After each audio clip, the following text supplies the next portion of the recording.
Friends, ഇന്ന് നമുക്ക് ഊണ് കഴിക്കാം. വരൂ. നല്ല നാടൻ പയർ മുഴുക്ക് പുരട്ടി, പാലക്കാടത്തെ നാടൻ പയർ. പിന്നെ എന്താ അറിയോ, പൊള്ളമുളക് മുഴുക്ക് പുരട്ടി. അടിപൊളി ടേസ്റ്റാണ് കേട്ടോ ഇത്.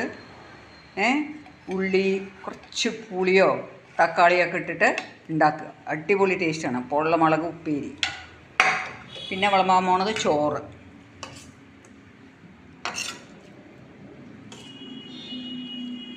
ഇന്ന് കംപ്ലീറ്റ്ലി വെജിറ്റേറിയനാണ്, വെള്ളിയാഴ്ച ആയതുകൊണ്ട്.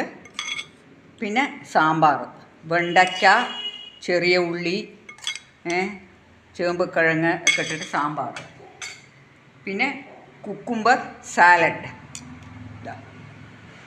ഐറ്റംസ് മോശമില്ല. പിന്നെയാണ് കട്ട തൈര്. തൈര് വയ്ക്കാൻ ഇതാണ് എൻ്റെ കട്ട തൈര്. ഓക്കെ.